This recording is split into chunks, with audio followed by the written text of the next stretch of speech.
Hello and welcome back. My name is India and I happen to read a lot, and today we are talking about all the books that I read in July. I'm actually recording this on the very last day of July. I'm not planning on finishing a book on this last day.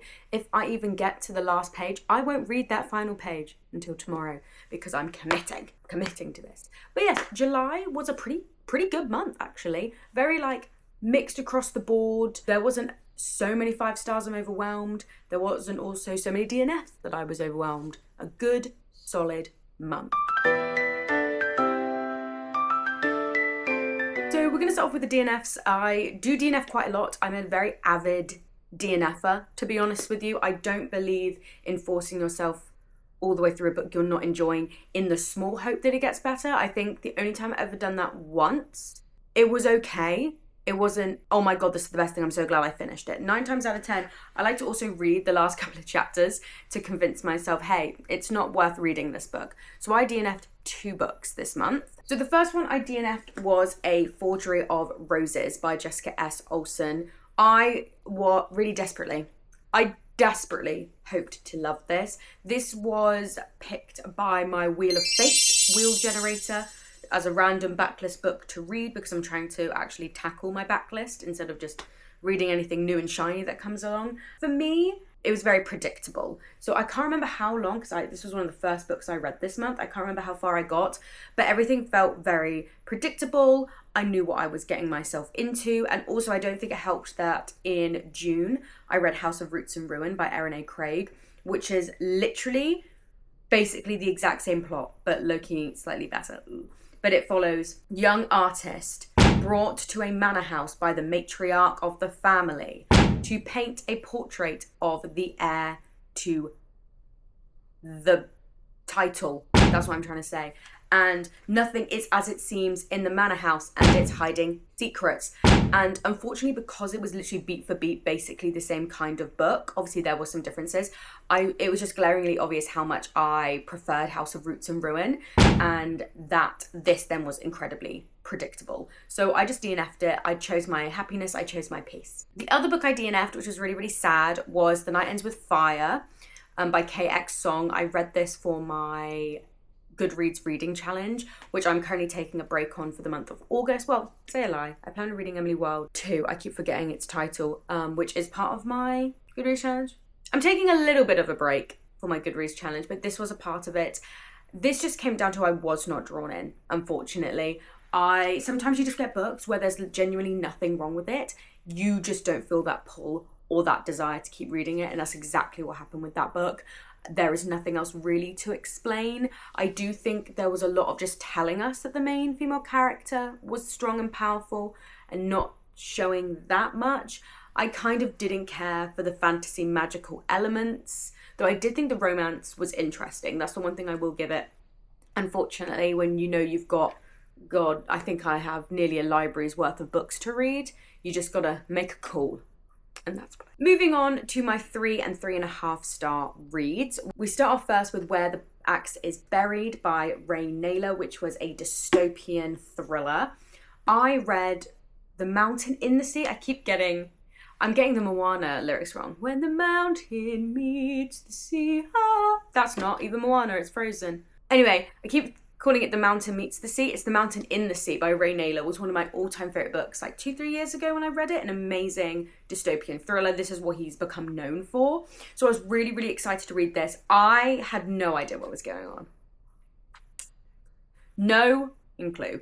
I do think normally that Ray Naylor is really good at introducing completely separate elements to one another and slowly weaving a bigger picture of where all the characters are connected, and it's a wider critique on society and a wider critique on future issues, and it's always done masterfully well. I did not feel this way about this book. I didn't care for any of the characters. I was confused half the time, and I don't mind being confused for the majority of a book as long as I get to the end and I'm like, oh cool, it all makes sense. But I didn't feel that way. Didn't like any of the characters, didn't really understand what was going on, didn't really get what he was trying to say. I'm trying to find the meaning and I couldn't really find it. And what I did find felt very surface level. And yeah, the reason it didn't get lower though than a 2 stars, the reason I gave it 3 stars was I really, really liked the dystopian feel. He's really good at atmosphere. He's really good at setting. I think he's an incredibly imaginative individual. So I really liked the world and I liked the world building, and I do like the structure of the changing points of view and in different areas of this world.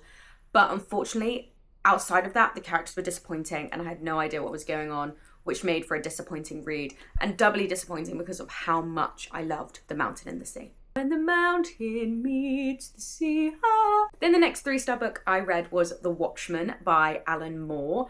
I definitely feel like this is a case of just being incredibly late to something that's incredibly popular and then not really getting it. I was speaking about it with my friend Dave, who has read The Watchmen and really, really enjoyed it, and the disconnect that I had with it compared to him. Overall, I really liked it. I did like the discussion of these 3 different groups over the course of time and how they all kind of influence one another. I thought the art style was interesting. I am not the biggest fan, and maybe it's because I'm a manga reader first than a comic reader, but I find when there's a lot of bright colours and text and that specific kind of art style, it gets really blurry in my eyes and my brain, and then I get a headache. It took me a lot longer to read it than I thought it would. I liked it enough. I think Dr. Manhattan as a character was probably my favourite. I think he was incredibly interesting. Everything about him I really liked. I do think it lost me near to the end, and I don't know whether maybe that's because I was reading like the combined version rather than its individual comics. I liked all the conversations it was talking about. I liked its alternate history. I think it's just a disconnect where I feel like maybe if I'd read it when it was coming out, I probably would have enjoyed it more, but I'm very glad that I read it. It's a quintessential piece of media, especially I don't read many comic books. I favour graphic novels and manga more, so I'm glad that I read it from that. I just wouldn't say it was like my favourite thing. Moving on to 3.5 stars, we start off with Father, I Don't Want This Marriage Volume 1 by Hong Hee-soo. Well, actually, it's the original stories by Hong Hee-soo, and then it's adapted by Yuri and Roel, I think Roel is their name. I'll be honest with you, you look at this cover and I think this low-key looks bad. I'm sorry. And that's nothing against the art, like the art designer, the illustrator. That is a poignant, stop in your tracks cover, I must say. But I kind of feel like I know what I'm going to get into. I don't really know whether it's my thing, but I'm trying to read all the manga and graphic novels kind of like, I gravitate towards my favourites like Freerun and Demons of the Shadow Realm and things like that. And I was like, no, I need to start reading those books that have been on my shelf for a little bit longer. So Father, I Don't Want This Marriage was one of them. Started off a bit rocky at first. I feel like, I must say, in regards to art style, I do think that all 3 of the male characters in this book look the same. The ex-boyfriend, the father, and the guy that's obviously going to be the future love interest all look the same. They just have different haircuts, hair colours, and different eye colours. That's it. They are 100% a carbon copy of one another. I also don't always love this new trend that we're seeing in a lot of manhwas and manga of I'm a regular office worker and then I die and then I wake up in my favourite game or I wake up in my favourite book, because I don't know. I just want something new. I want something a bit more inventive. But I went into this and I kind of loved it. So I need to eat my fucking words because this was actually super fun. Yeah, I went into it and I was like, okay, this might just be something where I'm not like super drawn in. It's fine. We'll survive. By the end of it, I ordered the second volume. I can see the second volume over here because I was like, I actually really want to know how it ends. Really desperately. I think because the beginning is very much like, oh, I've travelled into my favourite novel and I'm now having to change the story and oh my god, all these men are surrounding me. I was a bit like, oh. But then they introduced this like kind of dastardly plot with the emperor, and I do really like the love interest, and I do think our main female character, who at first I was worried was going to be boring and bland, actually ended up being quite funny. So I definitely judged this before I read it, and that's on me because I really enjoyed it by the end. I do think because of the beginning, and I don't like obviously the male character art design, it couldn't get any higher than a 3.5. But I do think this series, if it continues the way it's going, will definitely be up there for some faves. The next 3.5, I have to say this, I am still umming and ahhing between 3.5 to 4 stars with this. I think this is going to shock a lot of people, but this is Katabasis by R.F. Kwong. I'm still umming and ahhing. Depending on the day, it's a 3.5 or it's a 4 stars. So I kind of feel like it's more of a 3.75. I, on my Instagram, have a very long-winded review. It's also on my blog for when it comes out, on the month that it comes out, and also on Goodreads. So go onto my link tree, you'll find it. But my thoughts on this, we'll start off with what worked for me with this. I loved Kwong's concept of hell. I thought her concept of hell and her imagination of hell was done really, really well. I loved the concept of it. I thought the ideas were incredible. I really liked the way she told the story. She told the story by focusing on different points in time. So it wasn't a completely linear narrative. We were chopping and changing between the two characters in hell, the two characters in Cambridge. I actually preferred, weirdly, the scenes in Cambridge more than the scenes in hell. I think the scenes in Cambridge had a realism to it that I liked more. Just because while I liked Kwong's ideas on hell, I think the execution was a bit lacking. But her scenes in Cambridge, you could see that there was actual first-time experience in these kinds of institutions, which lent itself to the kind of realism and the realism and the honesty of what these characters were going through, which is great. I liked the characters. I liked their backstory. I liked that they were flawed individuals. I think she writes flawed individuals incredibly well. And yeah, I loved going back and learning about them. I would just think every scene we were in hell, I was not bored, because there were some moments where it was really good. We meet certain characters, which I really liked. And I just felt that the middle part of hell was underdeveloped. The first two courts were incredibly interesting. The last two courts were also incredibly interesting, and I liked the ending. But in the middle, I kind of felt like it was slightly underdeveloped, and I wanted to see more of it. I liked the psychological elements of this book a lot. And again, I think that just feels like, I don't know, just all the scenes in Cambridge were incredible. 5 out of 5 star scenes, actually. The character relationship dynamics between Alice and Peter and their professor and this weird triangle that they find themselves in, so incredibly well done. You get to hell, like I said, kind of feels a bit underdeveloped, unfortunately. I also kind of felt that I heard it was a academic rivals to lovers trip down to hell, right? Sign me up. I didn't like the romance, not because it was bad, because there was barely any of it. And some people might disagree with me. Some people might like, oh, there's the beauty and the subtlety, da-da-da-da-da. If you're telling me it's a romance and I am being drawn in because it's a romance, because you tell me it's a romance, I want more romance. I didn't get enough of it. I don't think R.F. Kuang utilized the romance that much, because I think she's good at it. When she does it, she's really good. I just don't think she utilized the romance as much, which was disappointing for me, because the characters are what I liked the most out of it. Hell was interesting, but the characters and their developing relationship and understanding each other was the best part of this book. And then about 75%, we kind of throw that in the air. And my biggest bugbear, which is a bugbear that I've had with R.F. Kuang for a really long time, there is so much info dumping in this book that completely slows the pace down. There is so much info dumping in this book, which at first was super fun. Love a good philosophical info dump. By page 100, I was over it. It slows the pace down every time, and this is what I felt with Babel as well. My enjoyment would slow down every time we had an info dump moment, because even if what she's saying was really good, it would just irrevocably slow the pace down. And I'd be like, okay, cool, I really get what you're trying to say, but can we move on? And in Babel, it felt more poignant and it felt more important. In this, it is a bunch of just two scholars trying to one-up each other, which I get. And I also love that R.F. Kuang is smart and she wants you to know that she's smart. Absolutely. I'm never going to tell a woman to not be smart. Show off your intelligence. That being said, it did slow the pace down. It got boring by the end of it. I did, honestly, by the end of it, started skimming a little bit, because I was like, I know that most of this has nothing important to the narrative or to the characters. It's just philosophical info dumping. We could have shaved a lot of it off.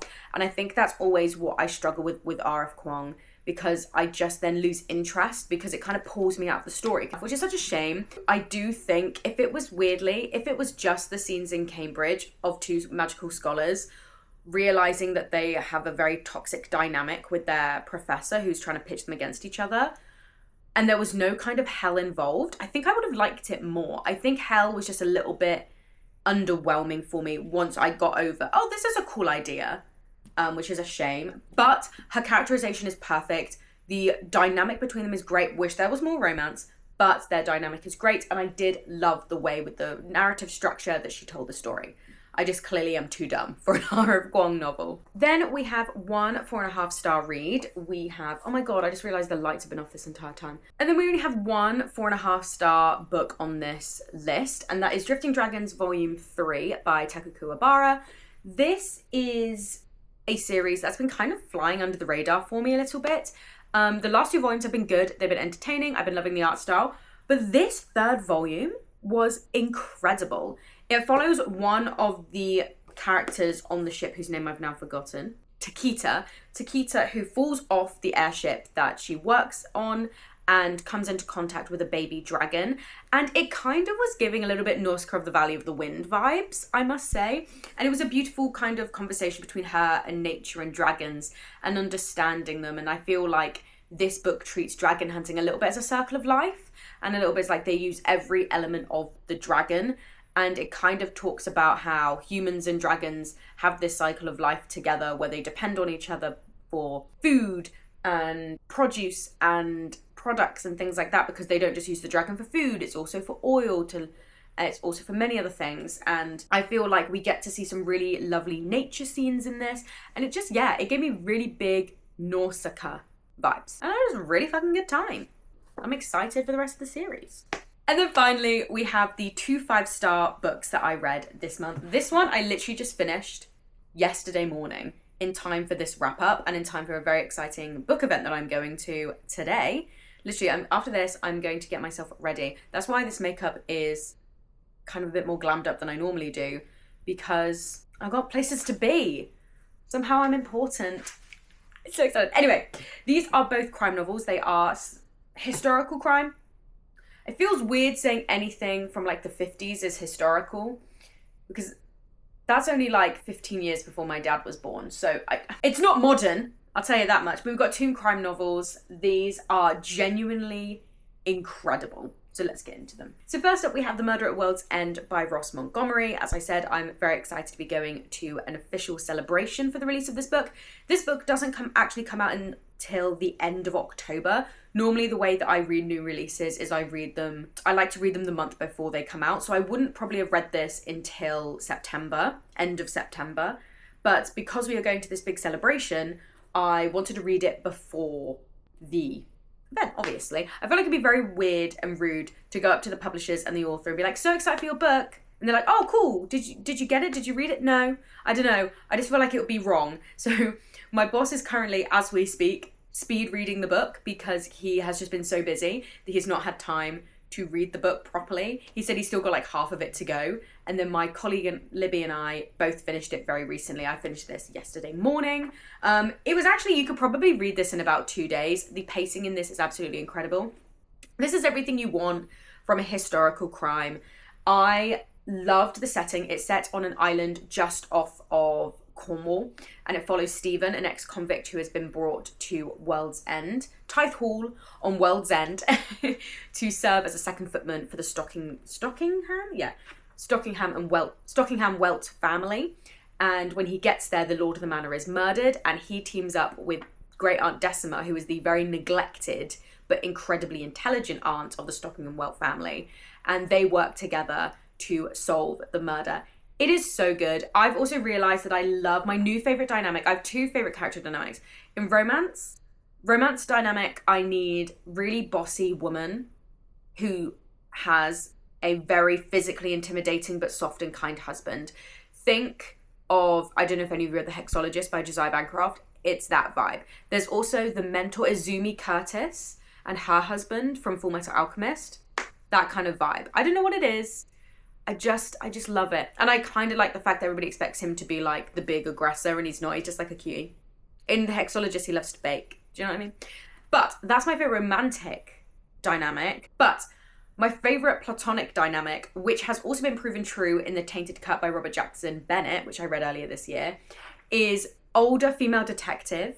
Bonus points if she's eccentric and curses a lot. But older female detective and her very young male assistant, who she takes under her wing like a grandson or a nephew or a son. Love it. Has to be platonic. If it's not platonic, it feels weird. Has to be platonic. So this is the dynamic that we get in The Murder at World's End. It's so funny. They perfectly balance each other out. Stephen is more steadfast and cautious, and he's a good blanket main character to follow the story through. And then you have Great Aunt Decima, who is just fucking hilarious. And she is both the intelligence, like they're both very smart. Like Stephen proves himself in this book, but she's just the comedic. She's the comedic relief. She's so funny. She's so intelligent, and it's just a great read. And all the side characters, while obviously they won't receive the same amount of detail and layering as our main characters, they are also very fun and varied. I could really see this as like a Leica. If any of you have seen the Box Trolls, I could see this as a Leica animated film more than a live action. It would do great as a live action, but I just kind of like, because of how descriptive and visually different every single one of these characters are, it would be great as an animated mystery.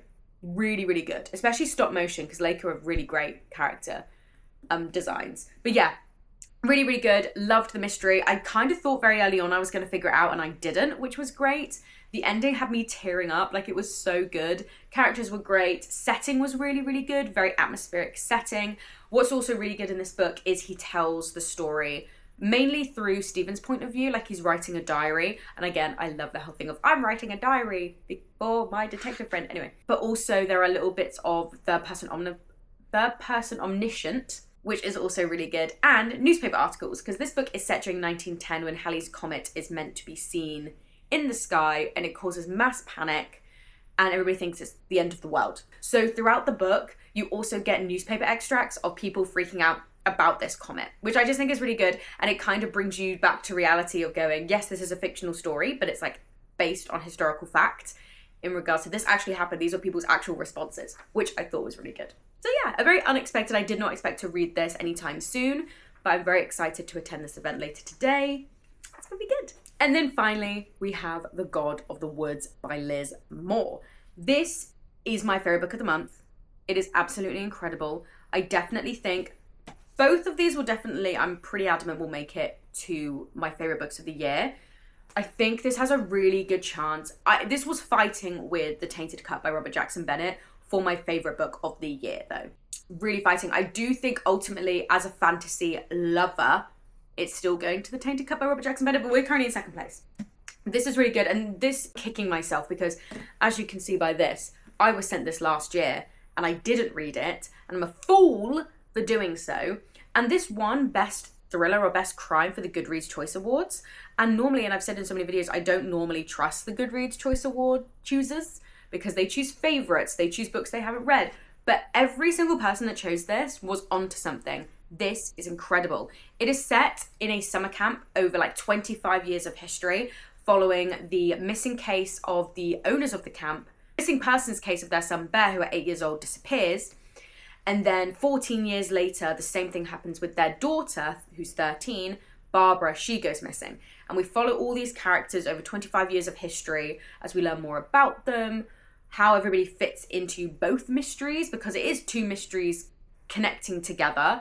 It is done incredibly well. It is considered more of a literary thriller, which I do think is true because we really delve into the character focus elements of this. As someone, I normally am not like a character focused reader, but when you pair it with a mystery, 10 out of 10.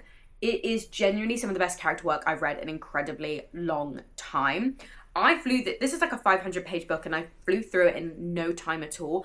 It's one of those books, again, why it's so high, because I kept thinking about it when I wasn't reading. Like, I'd be going about my day and I'd be going, I really need to get back and read that book. I would leave the store so I could read on my breaks because I needed to know how it ended. So the best character work, I think the atmosphere again of this summer camp has great nature writing, and in the acknowledgements, she mentions all the books that she read to help picture the location that she's in, which you can tell the amount of research that goes in. The nature writing is really good. Also this eerie atmosphere. There's so many different points of view you're bouncing from, not only in the present day, but also 25 years ago. So you're following multiple different characters, and some of those characters, different stages in their life, which is really, also really, really good. And yeah, it flies through. The pacing, there's nothing that slows this book down. The pacing is incredibly steady. I cannot rave enough about this book. Again, I do have a review up on my Instagram and on my Goodreads, which I'll link both of those. But this is genuinely such a great crime book. And if you want something you can sink your teeth into, that's also there's content in here. It's not a 350-page crime book. Like, this You will get lost in this and this will consume your very being. Please check out The God of the Woods by Liz Moore. It is genuinely one of the best crime books I've read in a very, very long time. There we go. We're all done. Amazing. As I said, we had a couple of DNFs, a couple of 5 stars. It was a pretty good month though, July. I feel very solid. Again, I found some faves in there. Some books surprised me, some books didn't. It's going to be good. The Wheel of Fate will be back. I actually have my August TBR up already, so please check that out if you haven't. But for August, we're doing something a little bit different. We're going to be focusing on romance books. Give or take a couple that I do need to prioritize, but we are focusing on romance books. I currently have just started, literally emphasis on just started Picture Perfect by Tessa Bailey, which is a sports romance. So I'm really looking forward to getting into kind of, I neglect romance a lot as someone who loves romance. I have not been reading enough of it this year, so this is the month to prioritize that. And it's not just your stereotypical romance books that we know and love. I've got romance manga, I've got romance graphic novels, I've got anything to do with romance in non-fiction, anything as well where it's more of a romantasy. We're doing a whole, if there's romance in it, you've been added to this Wheel of Fate, and it'll be spinning and we'll be deciding. So yes, I'm currently reading Peep Show, which is a non-fiction, which I said I would read, and I'm starting my romance with Picture Perfect. But yes, so please tune in. I do hopefully bookish videos every Monday and Thursday. Monday tends to focus on vlogs, and Thursday is kind of these kinds of videos. So please like and subscribe and all of that fun stuff, and thank you so much.